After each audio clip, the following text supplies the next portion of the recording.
할렐루야. 오늘 하루를 주님께 드립니다. 사도신경으로 나의 신앙을 고백함으로 금일 첫 예배 시작합니다. 나는 전능하신 아버지 하나님, 천지의 창조주를 믿습니다. 나는 그의 유일하신 아들, 우리 주 예수 그리스도를 믿습니다.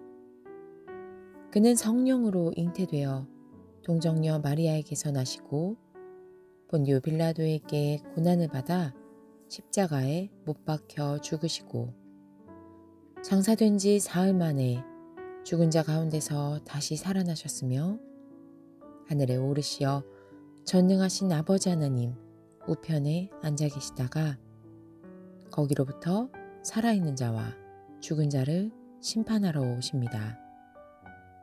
나는 성령을 믿으며 거룩한 공교회와 성도의 교제와 죄를 용서받는 것과 몸의 부활과 영생을 믿습니다.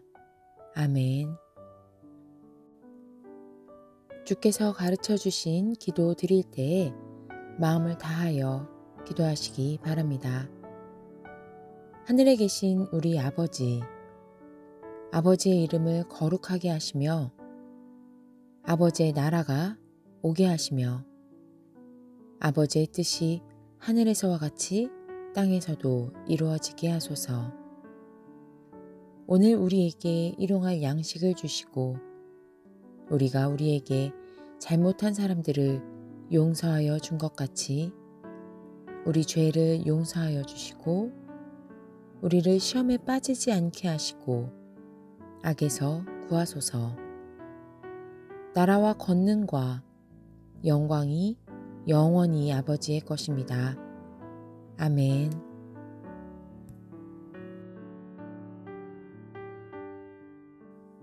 우리는 계속해서 예수님께 임명받은 12 제자의 명단을 보고 있습니다. 오늘은 18절 안드레와 빌립으로 시작합니다. 안드레는 시몬 베드로의 형제입니다. 요한복음은 그를 가장 먼저 부름받은 자라고 소개하고 있습니다. 사랑받은 세 제자를 넘어 중심 제자 4명이 등장할 때마다 안드레가 등장합니다. 또한 빌립은 안드레와 함께 등장하는 경우가 많습니다. 같은 벳세다 사람으로 제자 명단에서도 함께 등장합니다. 바돌로메와 세리였던 마태, 도마와 알페오의 아들 야고보가 등장합니다. 이 중 도마는 여러분도 잘 아시는 것처럼 예수님의 부활 사건에서 직접 만지지 않고는 믿지 않겠다고 해서 예수님께서 그에게 옆구리에 손을 넣어보라고 하셨습니다. 어거스틴은 이를 두고 우리가 의심하지 않도록 도마를 의심했다 라고 말합니다. 도마가 우리 모두를 대신해 의심하며 예수님의 옆구리를 만짐으로 그의 의심은 풀리고 그는 나의 주님, 나의 하나님이라고 고백하게 됩니다. 이 부분을 읽으며 부활에 대해 의문을 품거나 의심하던 모든 독자들이 부활 사건을 믿고 도마처럼 고백하게 된다는 것입니다. 다음으로 소개되는 제자는 다데오와 열혈당원 시몬입니다. 열혈당원은 바리새인처럼 당시 유대 전통신앙을 수호하기 위해 모인 사람들의 당파입니다. 그러나 그들이 바리새인과 다른 것은 그들은 무력으로라도 이를 쟁취하고자 하던 사람들입니다. 그들은 칼을 가지고 다니기도 했습니다. 학자들은 예수님의 12 제자 중 몇 명은 열혈당원이었다고 보고 있습니다. 예수님이 잡히시던 때 말고의 귀를 자른 자가 칼을 소유했다는 것을 봐서 그럴 것이라고 추측하기도 합니다. 또한 지난 시간 보았던 사마리아 지역에서 불을 내려 멸하게 하라고 예수님께 청원했던 울의 아들 야고보와 요한의 표현인 불을 내려 또한 열혈당원들이 즐겨 사용하던 표현이라 그들도 열심당원이 아니었을까라는 추측을 하기도 합니다. 마지막으로 등장하는 제자인 예수를 넘겨준 가룟 유다입니다.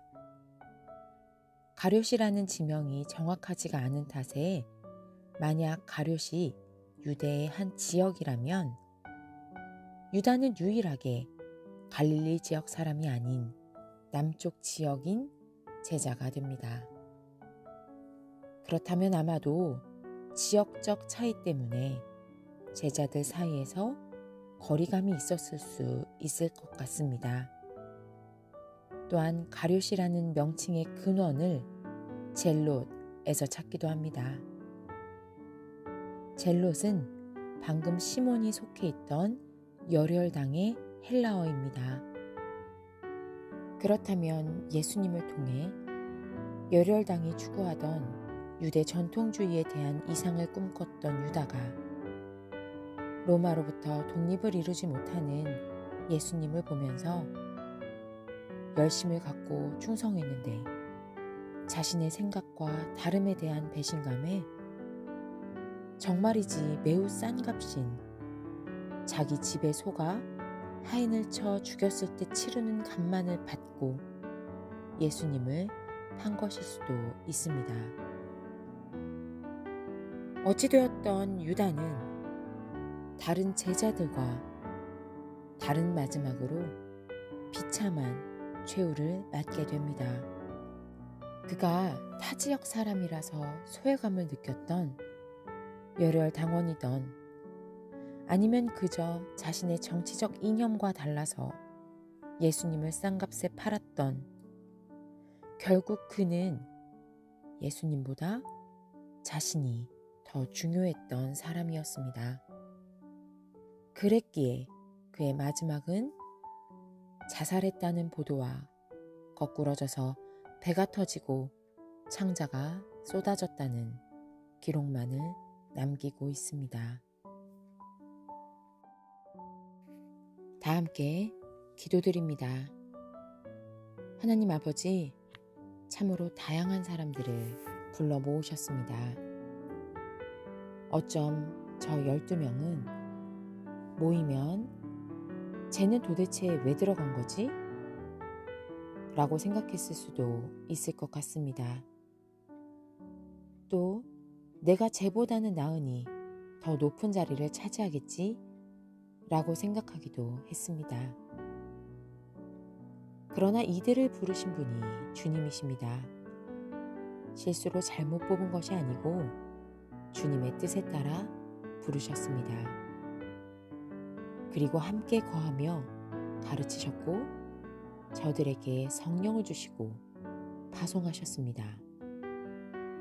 그들에게 자기들의 출신과 성정은 중요하지 않았습니다.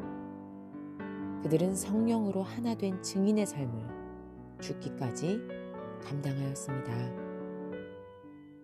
저희 각 사람도 주님 앞에 그렇게 부름받았습니다.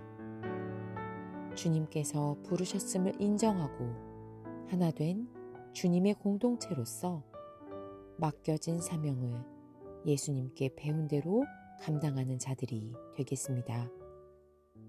그리하여 그 끝이 아름다운 자들이 되겠습니다. 예수님의 이름으로 기도드립니다. 아멘.